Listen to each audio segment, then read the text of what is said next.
Bom dia, queridos irmãos. O sacrifício perfeito, Hebreus 9, até o capítulo 10, versículo 18.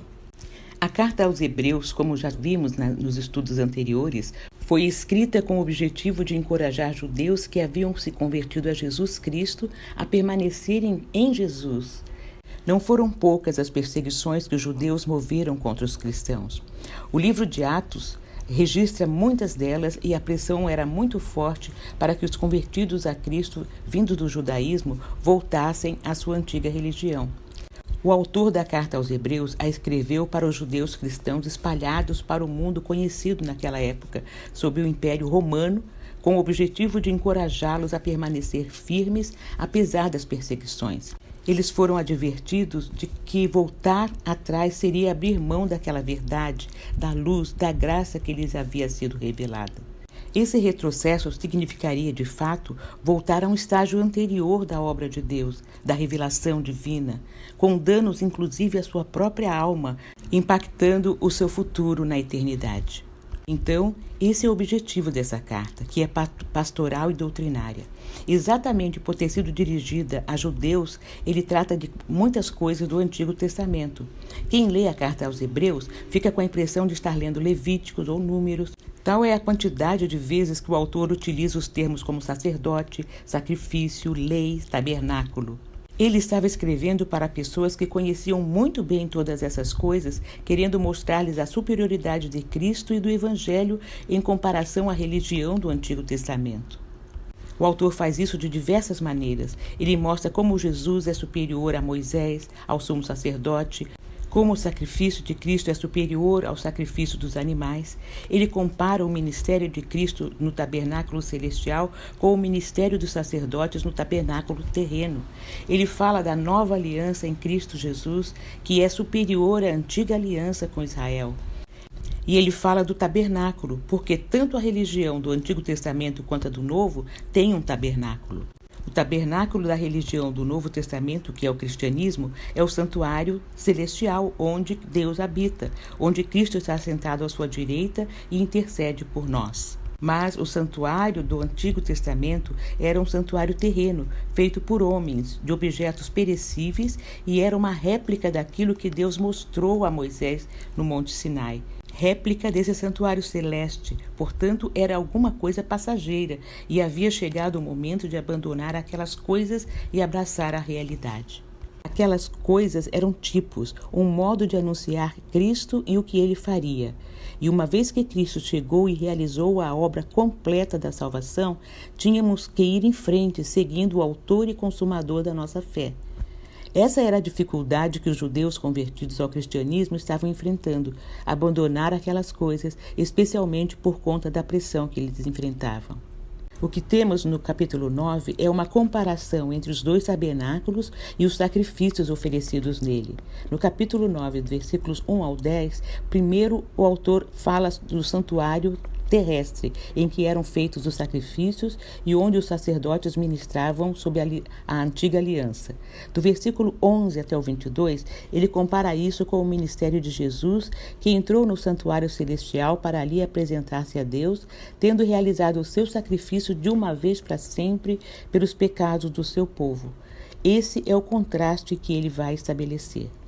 O tabernáculo tinha 3 partes distintas: o pátio exterior, o lugar santo e o santo dos santos, ou lugar santíssimo. O autor aos Hebreus menciona apenas 2 partes, o lugar santo e o lugar santíssimo. O tabernáculo foi cuidadosamente projetado com diversos utensílios, cada um com um significado específico. Dentro do primeiro compartimento, chamado de lugar santo, estavam o candelabro, a mesa e os pães da proposição. Esses utensílios simbolizavam a luz de Deus, a comunhão e o sustento divino para o povo. Atrás do segundo véu encontrava-se o lugar santíssimo, contendo o altar de ouro para o incenso, a arca da aliança coberta de ouro. Dentro da arca estavam o vaso de ouro com o maná, a vara de Arão que floresceu e as tábuas da aliança. Acima dela estavam os querubins da glória, que simbolizavam a presença de Deus. Apenas o sumo sacerdote podia entrar nesse lugar uma vez por ano, oferecendo sangue pelos pecados do povo e por si mesmo. O autor de Hebreus nos mostra que esses rituais eram temporários e insuficientes para purificar a consciência dos adoradores. Eles eram apenas uma sombra do que estava por vir, indicando a necessidade de um sacrifício mais perfeito. Os rituais contínuos, embora ordenados por Deus, não podiam remover totalmente a culpa pelo pecado. Eram uma antecipação do sacrifício de Jesus. Nos versículos 11 a 14 de Hebreus 9, o autor nos apresenta a obra redentora de Jesus no tabernáculo celestial. Cristo é descrito como sumo sacerdote dos bens futuros, aquele que veio para realizar o plano perfeito de Deus. Ao contrário dos sacerdotes terrenos que ministravam em um tabernáculo feito por mãos humanas, Jesus entrou no verdadeiro tabernáculo, o celestial, não com sangue de bodes e bezerros, mas com o seu próprio sangue. Esse sacrifício de Jesus é fundamental porque ele entrou uma vez por todas no Santo dos Santos Celestial, obtendo uma redenção eterna. Enquanto os sacerdotes terrenos precisavam repetir seus sacrifícios continuamente, Jesus realizou um sacrifício único e definitivo. Isso nos mostra a superioridade do ministério de Cristo e a eficácia do seu sacrifício. O sangue de animais oferecido sob a antiga aliança purificava apenas externamente. No entanto, o sacrifício de Cristo vai muito além. Seu sangue purifica a nossa consciência das obras mortas, permitindo-nos servir ao Deus vivo. Isso significa que não precisamos mais depender de rituais externos para alcançar a purificação. A obra de Jesus nos concede uma transformação interna, limpando-nos de dentro para fora. Essa purificação da consciência nos liberta da culpa e do peso do pecado. Agora podemos nos aproximar de Deus com confiança, sabendo que o nosso relacionamento com Ele está baseado no sacrifício perfeito de Jesus. Esse sacrifício nos dá uma nova identidade como filhos de Deus e nos capacita a viver uma vida de serviços e adoração. A partir do versículo 15, o autor destaca a superioridade do novo pacto estabelecido por Jesus. Jesus é apresentado como mediador de uma nova aliança que é superior à antiga por diversas razões. Ele mediou a nova aliança para que aqueles que foram chamados recebam a promessa da herança eterna. A primeira razão é que a nova aliança foi selada com o sangue de Jesus, não com o sangue de animais. O sacrifício de Jesus foi perfeito e suficiente para nos purificar de todos os pecados. Foi um sacrifício único e definitivo. A segunda razão é a necessidade da morte do testador para validar a aliança. O autor explica que uma aliança não é ratificada sem a morte de quem a fez. Da mesma forma, a nova aliança foi validada pela morte de Jesus. Seu sangue derramado garantiu que a promessa de Deus fosse cumprida. Além disso, o autor enfatiza a purificação pelo sangue.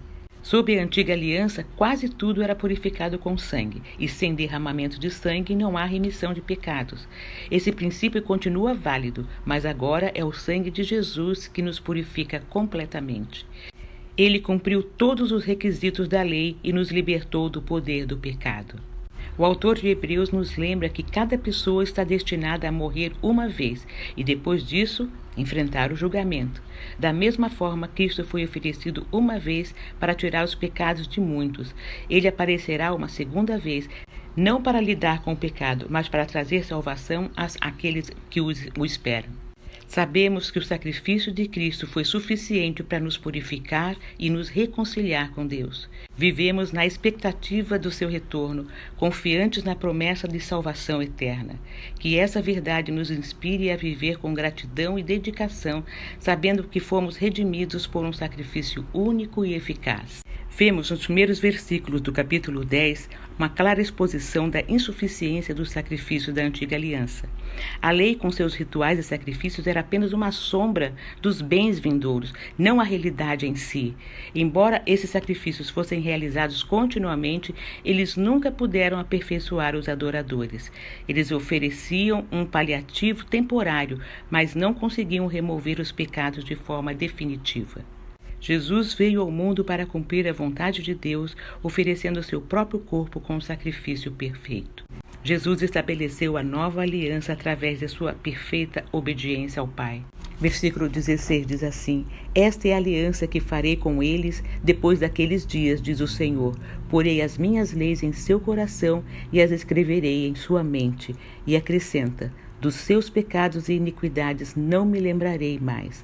Onde esses pecados foram perdoados, não há mais necessidade de sacrifício por eles. Aqui está o melhor teste que alguém pode fazer quanto à certeza da salvação.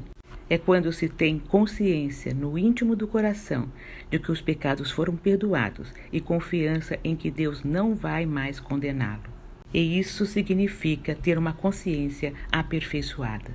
Amém.